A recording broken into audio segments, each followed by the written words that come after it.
Thank you all for coming. It's an honor to facilitate this webinar, this panel here. My name is Eli Harris. I'm one of the co-founders of R0, a biosafety technology company, and we're here today to talk about healthy buildings. Before we jump in, just one bit of housekeeping. Through the South by Southwest EDU Go app, you can click the Engage button on the session page, and you can drop in questions, and we're going to leave ample time for Q&A at the end. So just at a high level, talking about why we're here, there's a growing body of science and evidence around healthy buildings and the impacts that our buildings, infrastructure, and facilities actually have on the performance of its occupants. What that means for schools is we can start making decisions about how we design schools, what facilities we include, and how that can actually shape the education of our children.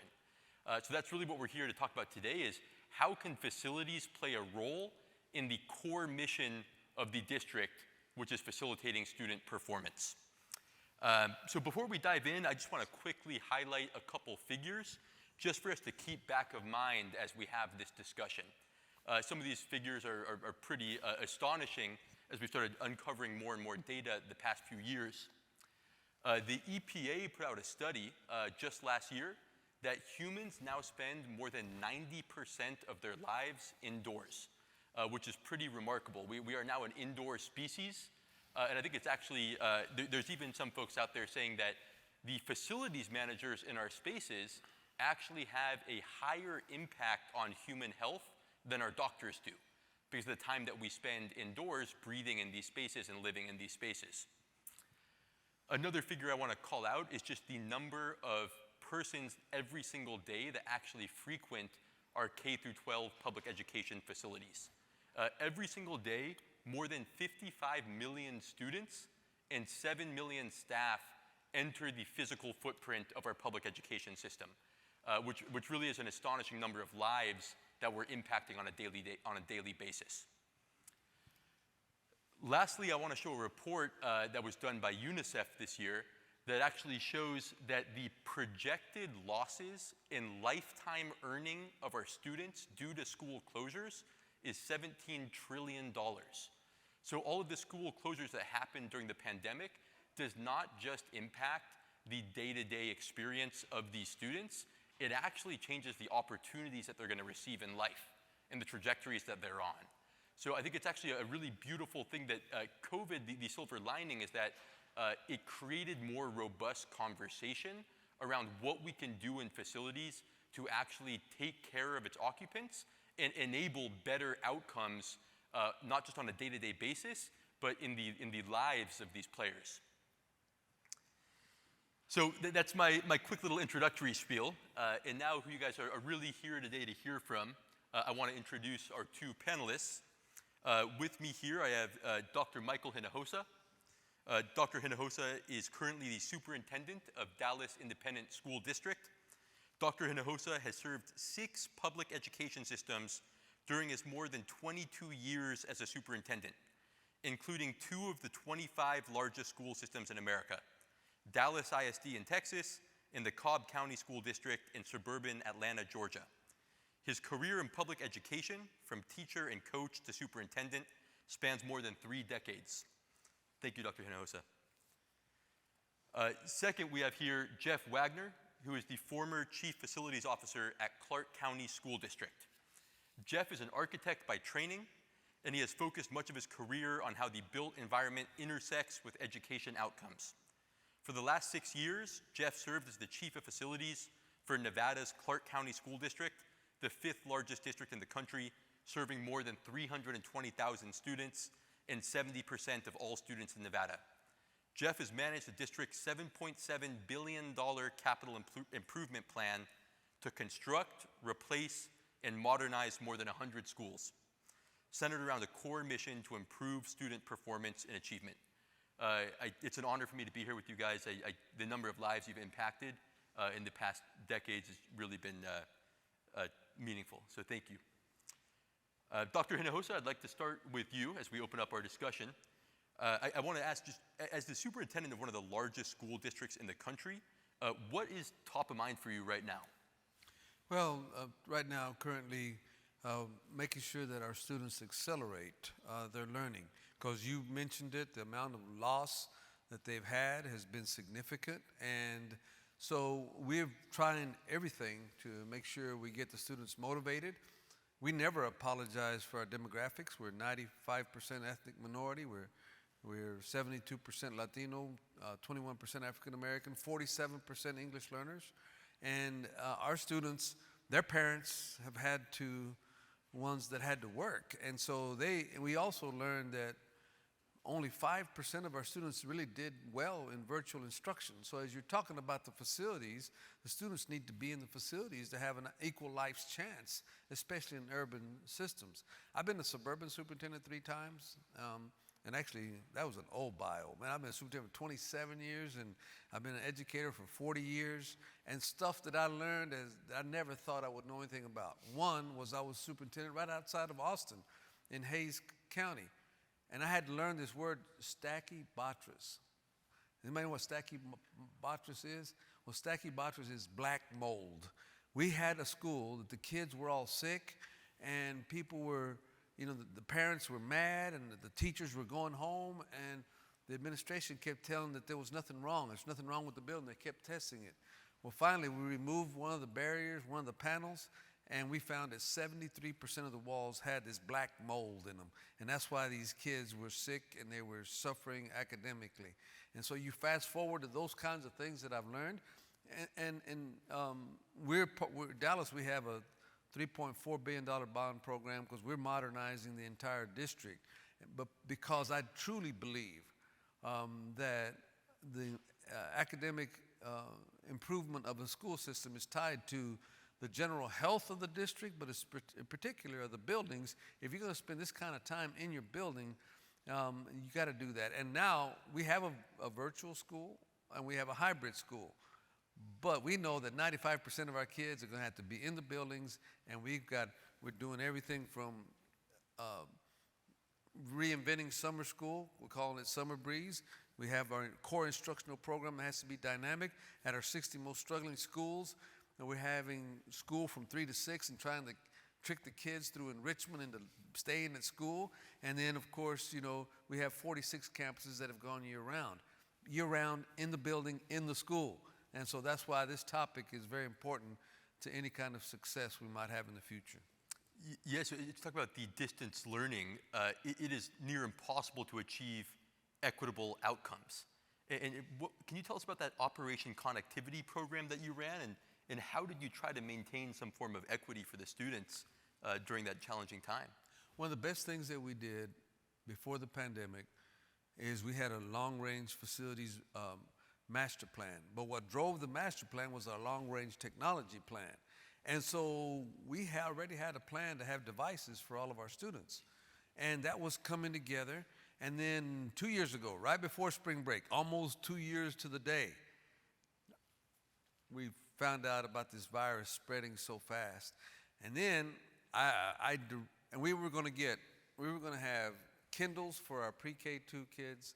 We were going to have Chromebooks for our middle school kids.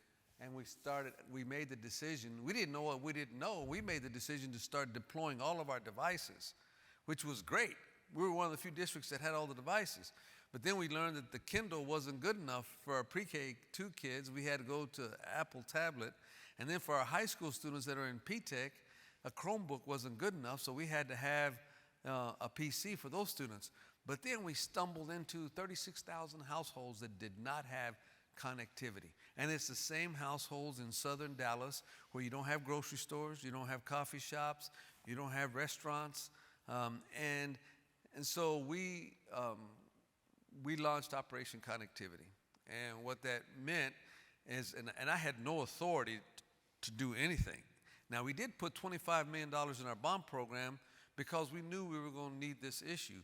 But, I learned a long time ago from studying the Harvard Business Review, John Cotter, he's a teacher of transformation, and he talks about why transformations fail. He says there's 2 main reasons. There's not a sense of urgency, and then there's not a guiding coalition coming together to solve the problem. Well, the urgency was there. The pandemic was there. We even said, we don't know when we're coming back. We're going home. Take these devices with you. But then we developed a guiding coalition to solve the problem. It was myself just making a lot of noise. We got every district in the county to work with us. We got the city, we got the county government, we got AT&T, we got Spectrum. And so we had multiple phases. Our first phase was a short-term phase, and all we could do was give hotspots for these kids to have access to the internet. And later we got lucky because of the election in Georgia. They got 2 senators in, and then the feds gave us some money, so now our money became fungible. But also the families are still afraid that if you sign up for broadband for $5.99, is it going to go up to $39.99 when this 6-month period expires? So we've had to work with AT&T and Spectrum, and so it's been quite the journey. But also we had to set up our own infrastructure in the community, and we're building cell towers at our most urban high schools so that the kids can have access 24/7. We describe this issue as a social justice issue, as a utility issue, because if you did not have broadband, you're not going to learn.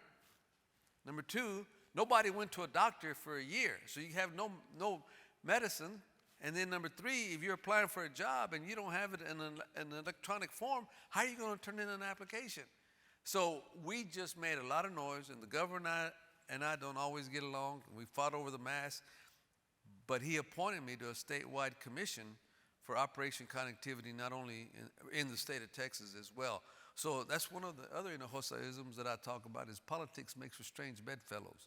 When you're getting a crisis, sometimes when people don't agree with each other, all of a sudden have a reason to be together.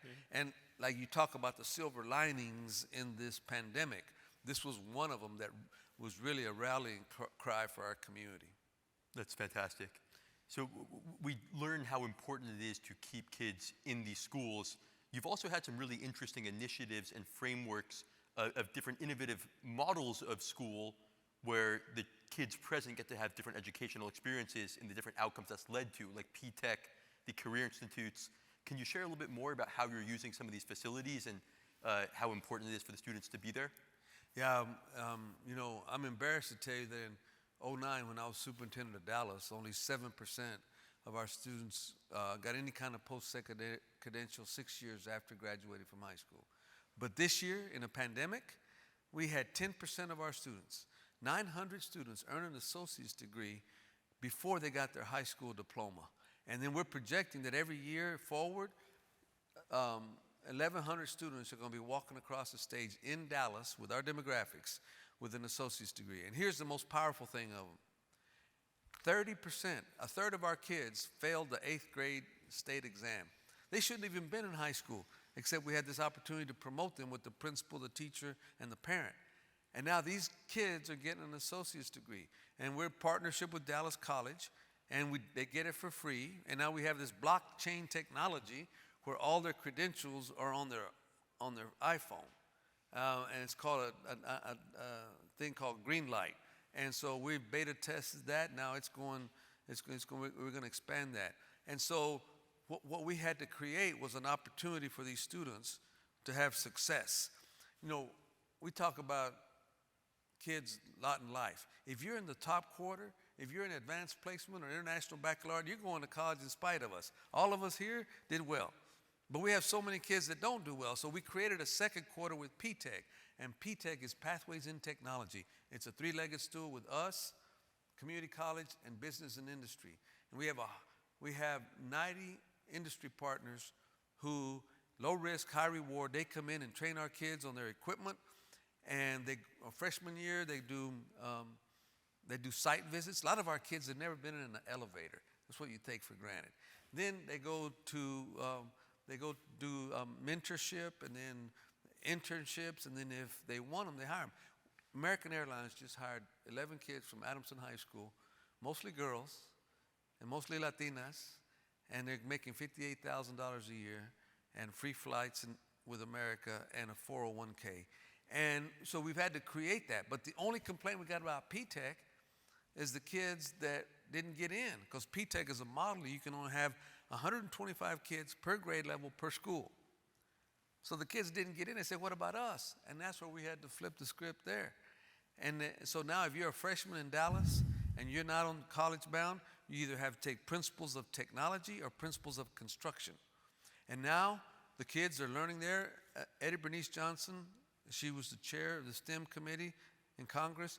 They gave us flight simulators. So we're teaching our kids how to be pilots, how to do cybersecurity, how to do all these technology things that are in mechatronics. And so now our students are going to be able to have a living wage, and they're going to be able to prosper in the city of Dallas, which they don't now. Dallas is a tale of two cities. We have more Fortune 100 companies than anybody per capita. But yet you heard me describe our student population. And so I think technology, and you got to think differently. And we don't want to be the taxi cab of the industry. We want to be the Uber who helps catalyze some new ideas. And that's why these conferences are so exciting, where you got a few bold people that are trying to figure out how to do things differently instead of complaining about the situation that we're dealt with in this pandemic. Jeff, as I'm hearing Dr. Hinojosa talking, all of his innovative concepts, they're all geared towards better student outcomes and better student performance. And at the end of the day, that is the core mission of the district. Can you share a little bit about, you were very early in adopting a healthy buildings philosophy in education. Where did that interest start, and how do you see facilities as a partner in that core mission of student performance?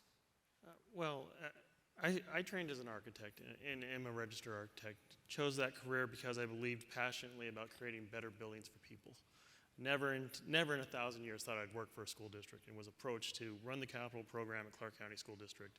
Initially said, no, I'm not interested, and my wife, who's much smarter than I am, told me I was a moron, and that I loved education, I loved architecture, and this was the perfect opportunity for me to put my money where my mouth was, to do something and to have that impact. So when I joined Clark County School District, I had an acute awareness of my role. My role was not solely to get buildings done on time and hire contractors and hire architects. It was to contribute to the core mission of the student. That's why we were there. We all understood that we were there for the student. It made me very popular with my peers in education, because they finally felt that somebody in facilities cared about what they were doing. That led to me eventually becoming the chief of facilities just prior to the pandemic.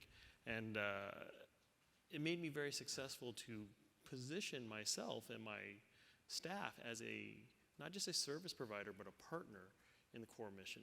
That led to a lot of freedom and a lot of trust. So when I brought forward crazy ideas about, hey, let's look at indoor air quality, let's replace carpet in 250 schools, it was well received, because they understood it wasn't just, hey, the facilities guy wants more money. The facilities guy wants our kids to have a better environment. Mm-hmm.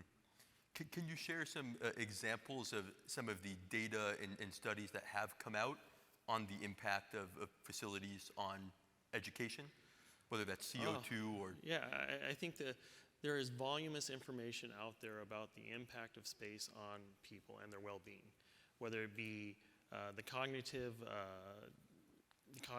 abilities of CO2, right? If the CO2 builds up, that has a negative impact on cognitive abilities. There's research out there about daylighting in schools and views.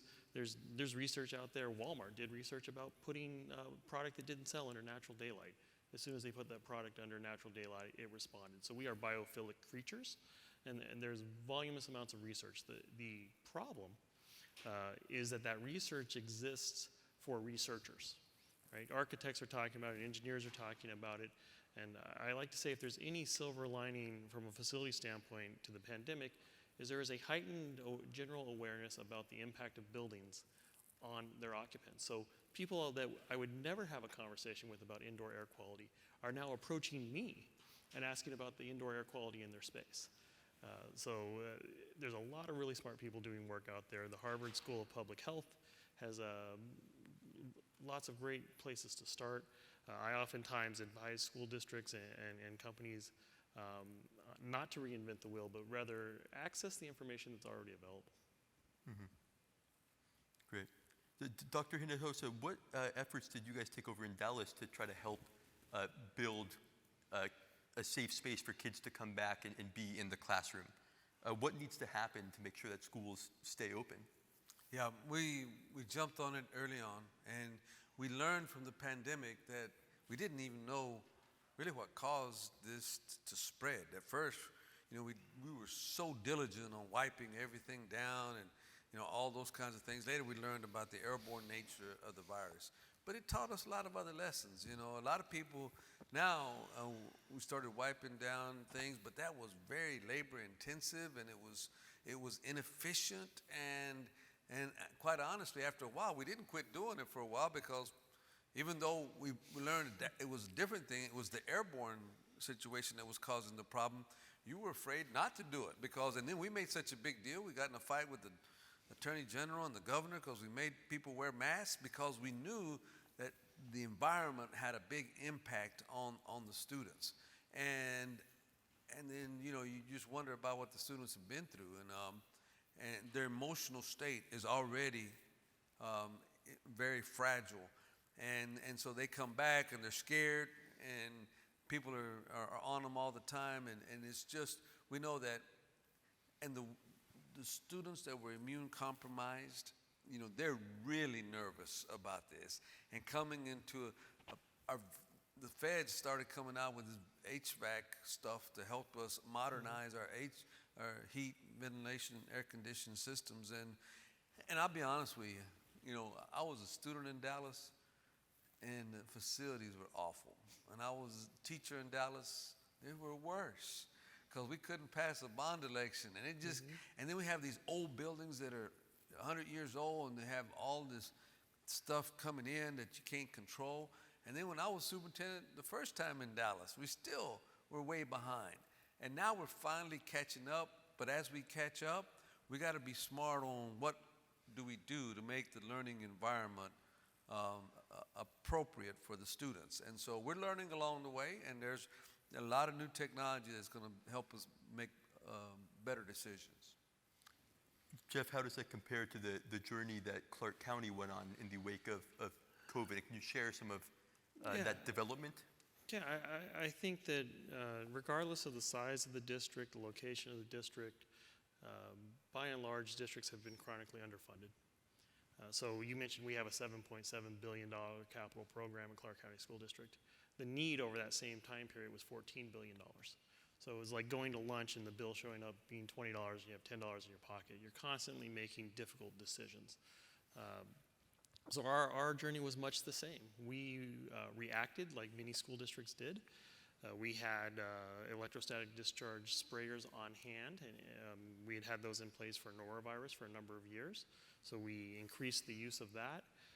We experienced many of the same problems that other districts did. Obviously, people were very afraid. There were a lot of unknowns. I had a lot of custodians who didn't want to come to work. They felt that they were at the front line and they weren't being protected. Actually, I got an email from a custodian one day that said, "You should hire professional cleaners." And that really spoke to the fear that they had in doing their job. Obviously, they were already short-staffed and under-resourced before the pandemic. So when we added a significant amount of additional responsibility to their plate, that just wore them out. And we lost good people because we essentially worked them to the bone. But we didn't have other options, right? We were in a situation that if we were going to bring people back to buildings, there were certain guidelines released by the CDC, by ASHRAE, that we had to conform with. And regardless of that confirmation, regardless of following all of those things, it still wasn't enough. But it did allow us to start having conversations about the future of spaces. And it did start to allow us to have a conversation about the importance of investment in this tool, right? I view the building as a tool. It's not just to be taken for granted that it keeps you dry and it has 4 walls. It either has a positive or negative contribution to your health and well-being. Many of our school buildings, as Dr. Hinojosa described, were in poor disrepair. I don't think that Dallas ISD was much different than Clark County ISD in that regard. We had older buildings that had been neglected. We had buildings that we essentially knew we were going to eventually tear down, so we just continued to put Band-Aids on them until the funding would come through. We had difficulty passing bond initiatives as well. The last 2 times in Clark County that a bond initiative got passed, it was actually extended by the legislature. It did not go back out to vote to the voters because we feared that we would never get them passed. So legislature had to take some extraordinary measures to extend that bonding capacity. So I think every school district has those struggles in their facilities. Given the limited budget, and the need is always greater than the resources you have, how do you prioritize what the most fundamental activities are? What do you see is you can start exploring X, Y, and Z innovation once you do this? Yeah. So it's always a balancing act of priorities. And I advise anybody who will listen to me, you have to do the fundamentals first. If you have not created a filter program and changing your air filters on a regular basis, you should not be talking about these major upgrades to your mechanical systems. You need to make sure you have the fundamentals covered first. And then you have to look at it through an equity lens, right? We both had very, very large districts. I was building new schools at the perimeter of my valley at a very rapid pace. We convinced our board probably about 3 years ago, while I was still at CCSD, that we need to shift our mentality away from capacity to renovation. We needed to start looking at these older buildings, renovating them at the appropriate time, getting the most value out of that structure over its lifetime. That was a huge mentality shift. It was the first time in Clark County School District that capital funds primary focus went from being new construction to renovation. Subsequently, last year we secured an additional $3.5 billion worth of funding through the legislature, completely on that idea that all of that money would be used for the renovation of existing facilities and or replacement of aging facilities. It would not be used primarily to increase capacity in newer areas. So it was a paradigm shift for the decision makers. But we put out an argument. They agreed with the argument that every student was worth investing in, and it was really our responsibility to invest in every student and provide them all a great building to have their education in. Eli, I want part of that question too. I think from a psychological perspective, the parents will forgive us if we commit educational malpractice because at least their kids are alive.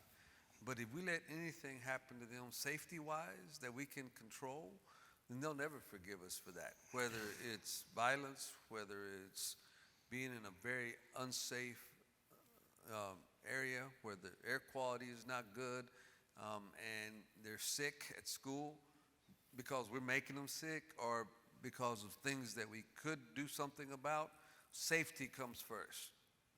That's part of the fundamentals that Jeff was talking about. And once you get that down, then you can move on and provide whatever your community needs. Yeah. So I've heard you speak before, Dr. Hinojosa, and you have some interesting philosophies. So given the basic needs of safety are met, can you share some of your philosophies on innovation and incrementalism? And because of the pace and the bureaucracy and the limited resourcing of these districts, it's important to take leapfrogging steps forward. I read more management books than I read education books, and I got hooked on this concept of incrementalism is innovation's worst enemy. And because people say, well, if we just tinker around the edges, we can make it a little bit better. Well, continuous improvement is not good enough. When you're in an urban setting, quantum improvement is required, and you can't have quantum improvement if you just tinker around the edges. So when I start my consulting firm, it's going to be called TNT, blowing things up. No, it's going to be the Together Network for Transformation. And you can only transform if you think big and you're bold and you try things that people tell you can't do. And that's why these kinds of conferences are so exciting, because you got people who are entrepreneurs who fail. They fell forward, but then a little glimmer of what they did, either they pick back up or someone picks up. And then you make it better for everybody else. And so, I thoroughly believe in that. And I don't believe in strategic plans. Strategic plan, how many of us know what's going to happen 5 years from now? 5 years ago, we had a tornado in Dallas that wiped out 4 schools. We had pandemic 1.0, then we had pandemic 2.0, and then we had a snowmageddon, and then we thought we were good, and then we had pandemic 3.0, and none of those were on my calendar. So none of them were in my strategic plan.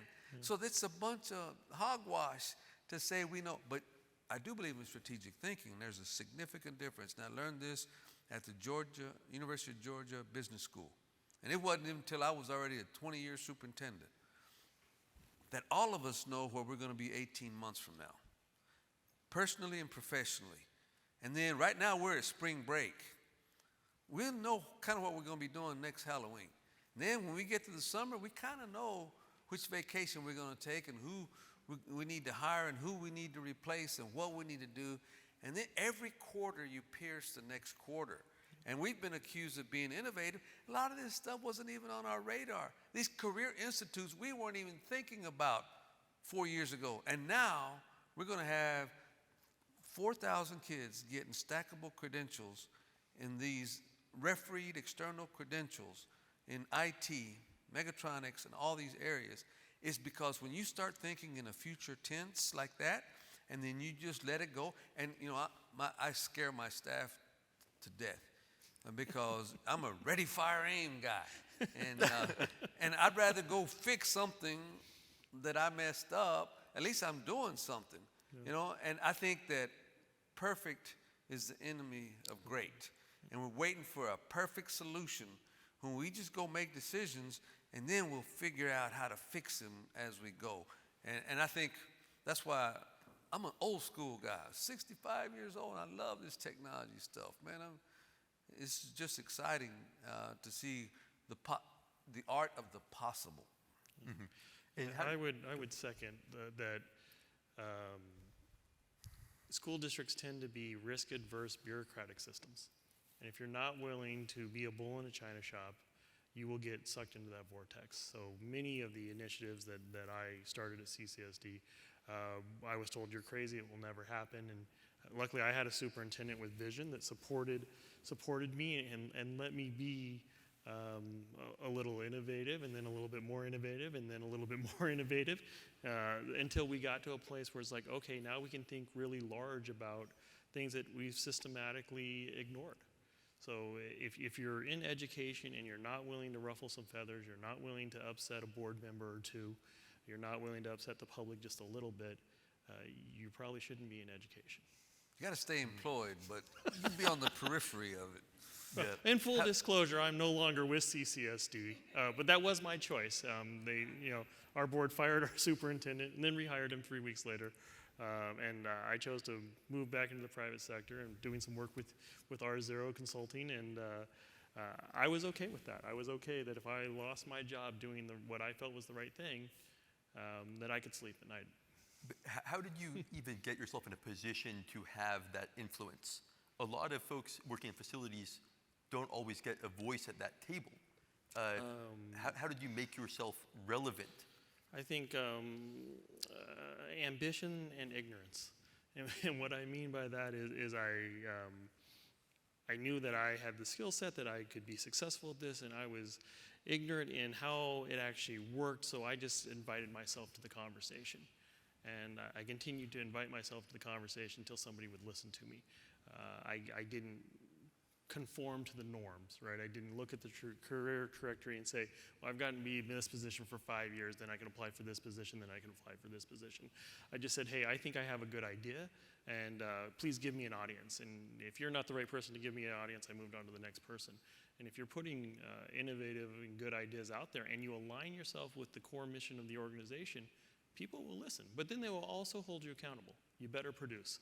So when I put an idea out there, I understood I had an obligation to deliver. And especially in the early days, it was very, very important to deliver. Otherwise, I didn't get that opportunity again. So I think just put yourself out there. What's the worst you're going to get told? No? Dr. Hinojosa, as you practiced your TNT and blew up the district and made these radical changes, what was your inspiration? Who were your inputs? Where did those ideas come from? Well, I get my energy off of other superintendents and other people. We're in the people business. And so I've always been able to build high-performing teams. I've got the best team I've ever had. We spend a lot of time together. And you know, I'm not a traditional, I don't work with just traditional things. I like to try things that are new, and I get inspiration off of people who, you know, when I close my speeches, I always say, be proud of who you are, look to your past with pride. I'm proud to be an immigrant. I'm proud to have grown in the tough part of Oak Cliff, of Dallas. But then the second part of that, I say, nothing great happens in the absence of enthusiasm. If you're not enthusiastic about it, why in the world would anybody follow you? And then also, you don't need to be a whiner, and people want a problem solver. And so when they see that you're willing to take on challenges and you're willing, just like we had this one issue, I looked at the data, and because of this pandemic and because of Operation Connectivity, I asked the question, we have 11% of our students are African American males. 51% of our suspensions are African American males. And I just asked a rhetorical question. This is an example how our innovation came out. I asked a rhetorical question. Why would I ever suspend a student again? Now we've got devices, we've got connectivity, we've got curriculum. Why would I put a kid out on the street? And I was expecting my staff to bring me back, well, we'll just, instead of going to the in-school suspension room, we'll have a different room. But what they came back to me was with this concept called reset centers. So instead of hiring, you know, in Texas, there's two sports, football and spring football, and we won a state championship. We're very proud of it.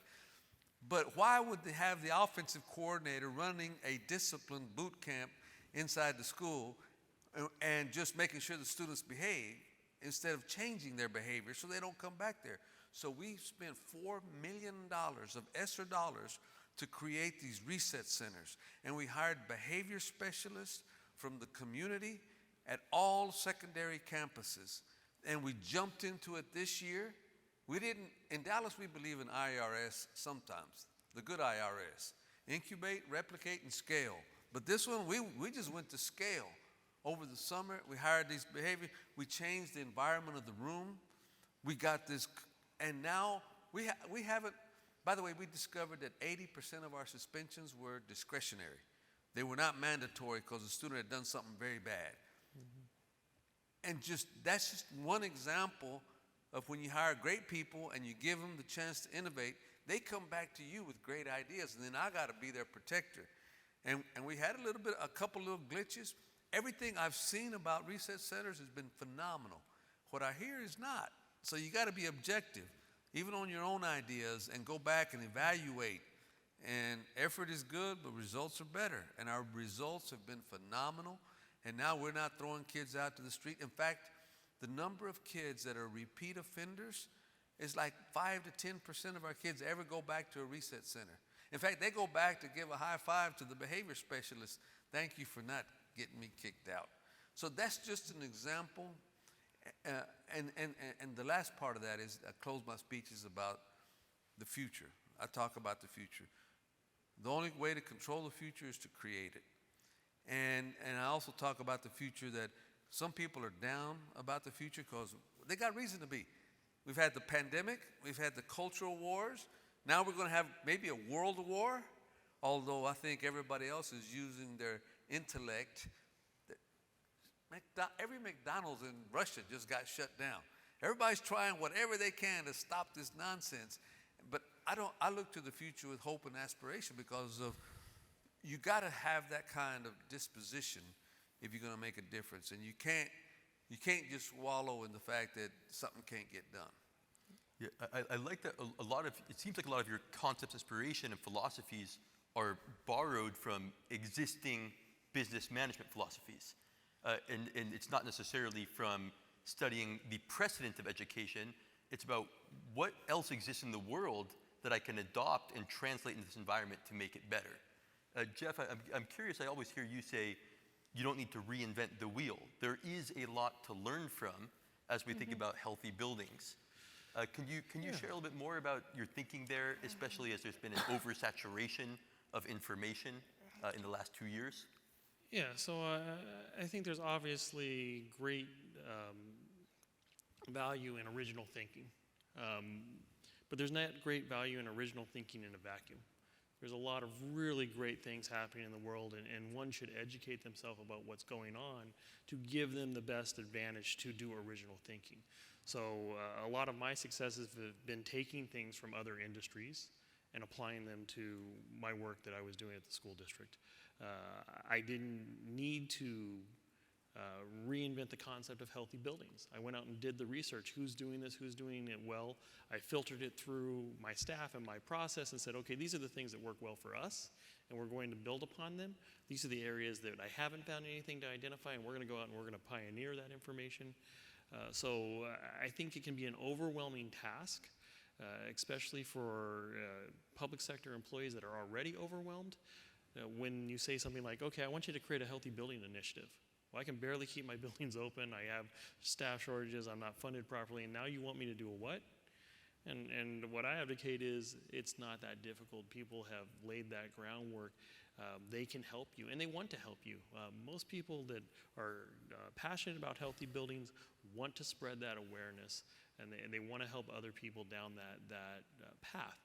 So I don't want it to be mistaken as, hey, everything out there already exists. It certainly doesn't. And there's great value in being an original thinker and great value in advancing that. But you can stand on the shoulder of these giants that have come before you. Mm-hmm. Okay, well, I promised to leave ample time for Q&A, but I want to end with one last question for both of you. As we think about, as Dr. Hinojosa says, creating the future for ourselves, what do we need our districts, our administration, our communities, our policy to rally around?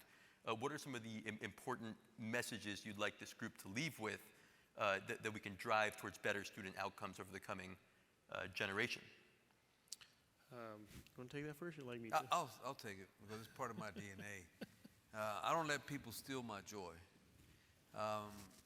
First of all, I don't read blogs and social media. My wife does, and she tells me what they're saying bad about me. My chief of staff does. I need to know what's being said, but I need to stay in this creative way. In fact, I tease my staff because I'll say something, we're going to do something, and they go, wow, I don't know if we can do that, Doc. Well, here we go. There's Debbie Downer, Negative Nelly, the wet blanket. Why are you telling us we can't do this? So, I mean, if you function like that, then I promise you will accelerate on whatever you're trying to solve for whoever your customer is. And you can only provide two things, a product or a service. And if your product and the service can solve things for your customers, our customers are students, your customers are your customers. And that's where you got to think about how you serve others for what's going to make things better for them. And I just don't allow negativity to get into my brain. Yeah. I would say there's really three things. Internal optimism, right? And I think being trained as an architect, we're constantly eternal optimists. We're thinking about something that doesn't exist and how to bring that to fruition. I think we need patience, and I think we need gratitude. There are so many people doing extraordinary work in public education, and sometimes they just need to be told thank you. Thank you for the sacrifices that you're making for our children. And I think that goes so much further than everything else. Obviously, we need resources and funding and politics and all of those things, but I think it really just boils down to the people who are working day in and day out for the benefit of our children simply just need to be thanked. Mm-hmm. Well, thank you both for the work you've done for our communities and for indulging my questions. And I believe now we have some questions from the group here. The first of which I think, Jeff, likely goes to you. What does the future classroom look like? What changes will we see? So I think really our classroom, the structure of our classroom hasn't changed in a meaningful way probably in 100 years. And schools were really set up to create the next workers for the Industrial Revolution. We're going to see classrooms that have much more flexibility built into them. We're going to see classrooms that respond to their specific environments. Simple things such as daylighting will become standard, and unfortunately they're not. I don't know if the last time you were in a classroom, but many classrooms don't have exterior windows. Obviously there's going to be an infusion of technology, and not just in a passive way where we have a projector and things of that nature, but I think we'll see technology continue to improve those environments. I could speak for hours on what I think the future of the classroom looks like. Hey, I want to bite of that, even though No, please, no. yeah, see, I'm not an architect, but I stayed at a Holiday Inn last night, so I can dabble in this. We have a hybrid school that Apple helped us design, that the Mavericks have gamification in there. The furniture is completely radical. In fact, we don't have a cafeteria. We have spaces that are modular. We don't have typical PE. They have CrossFit as their PE. We have our autistic kids. And by the way, they go to school in person on Tuesdays and Thursdays, and Monday, Wednesdays, and Fridays they don't. They're at home in the virtual We have autistic kids that are now no longer bullied, and they are scoring 100% on their state assessment. It's a small school, 69 students. Every year we're going to add grades, so eventually it'll be 550 kids. But for those 550 kids, that's a perfect environment, and the school looks nothing like a traditional school, and that's why it's working. Yeah. That's amazing. So what advice would you give to smaller districts that say, well, you're Dallas, you have so many resources, this is feasible for you, but it wouldn't work in my district? How would you answer that kind of a question? I answer that question all the time. It's the art of the possible. I mean, you take what you have and figure out what will work. Dallas hasn't, when I had to lay off 1,000 teachers in 2008, no money was missing, no money was stolen, we just overhired. And our building, so you have to create a narrative that now the state has given us a lot of money through House Bill 3 because of some of our innovations. Now, because we created the right narrative, our taxpayers in Dallas raised their taxes 13 cents. Our biggest taxpayer are our businesses. They voted for it, 13 cents. So, yeah. And the state, by the way, the state equalizes funding. So even if you're in a rural community, it's how do you spend your money? You got to have strategic abandonment.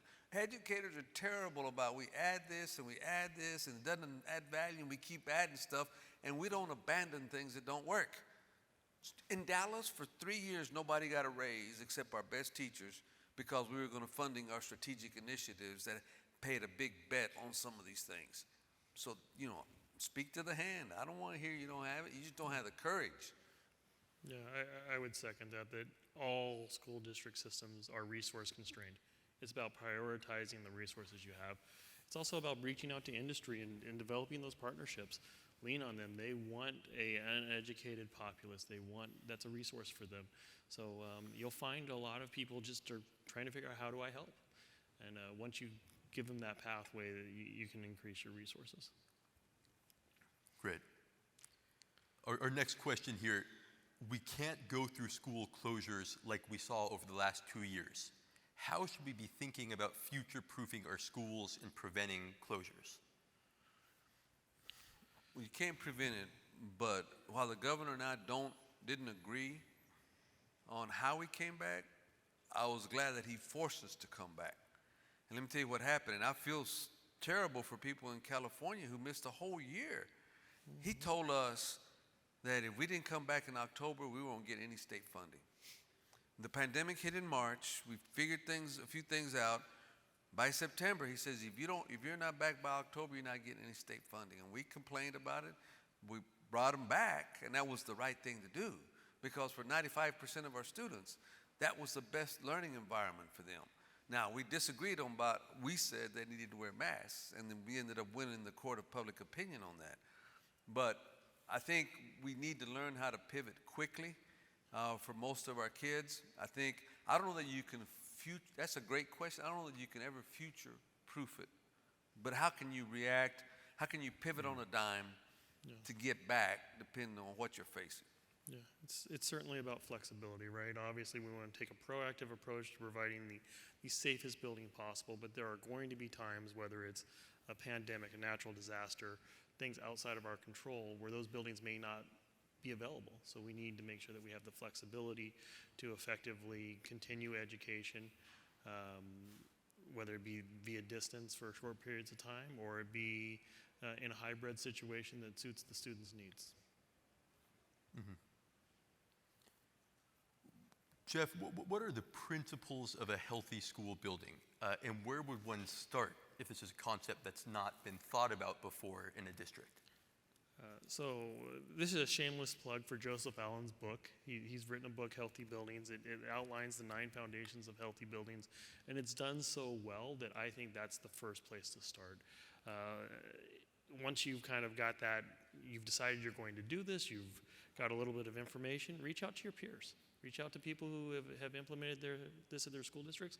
Feel free to reach out to me. It's something I'm extraordinarily passionate about, and I want to see as many school districts implement these practices as well. And I would say it's not isolated or specific to school buildings. The principles of healthy buildings are universal across the space that we occupy. Okay. Well, it looks like that's the extent of our questions from the audience, but I just want to give one last opportunity. Anything else that you want to share? Dr. Hinojosa, what's keeping you up at night? What's getting you up in the morning? What are you spending your energy wrestling with now? Well, nothing keeps me up at night. Actually, I sleep like a baby. I wake up every 4 hours crying. Then I hit the bottle, then I go back to sleep. But no, what does keep me up awake at night is the fact that we're the last industry to change. Everybody else has reinvented themselves. And we are because what keeps me awake at night is that everybody here is successful. And this version of school worked for us. I grew up with a lot of tough guys in Oak Cliff that were a lot smarter than me, but this version of school did not work for them. So I think, and we're so wed to seat time, we're so wedded to all these traditional things, the agrarian calendar, all these things that go back. I mean, why can't we use our facilities much differently for students to come when they have certain things? So that's what keeps me awake at night, is that we're still missing out on a lot of students that we're not connecting with because we're so traditional. And every time you try to blow it up, someone gets in your way. I think to answer that question, I have a self-induced sense of urgency. We have a generational opportunity to change the way that we approach buildings, and I've spent my entire career thinking about buildings, not just school buildings, but all buildings. I don't want to let this crisis, unfortunate as it was, go to waste. We really do have an opportunity to change the way we think about buildings, how we occupy them, the responsibility that a building operator has, whether that be a school facilities manager or that be the hotel that we're in. There's a certain responsibility, moral and business responsibility that we have to the occupants of these spaces. And I want to spread that message as far and wide as quickly as possible and make it a conversation that happens in the bottom line. That it's not just, are we being profitable as an organization? Are we hitting our core mission? Are we taking care of the people, which is our number one cost, whether it's a school district. In Clark County, 87% of our $2.7 billion operating budget was people. Most businesses, the majority of their spend is people. So if we can take this opportunity to foster a greater awareness of the impact that our buildings have on our people and do positive things, that's what's keeping me up at night. There's just not enough hours in the day to get that message spread broadly enough while it's top of everybody's mind. Yeah, it really is a positive reinforcement cycle. If we can take measures to keep kids in the classroom, they perform better. And not only is that changing the education system, it's my understanding that every district in the country is funded based on attendance and performance. So the investment we make in the infrastructure to keep people in school and to keep them learning actually feeds money back into the school districts so that we can further this initiative. Absolutely. Every district has slightly different funding models, but it boils down to kids in classrooms. Great. Well, thank you both very much for sharing your time with us. I feel very blessed to be here on stage with you guys, and we're grateful for the impact you've made on a lot of lives. So thank you. Thank you. Thank you all for coming.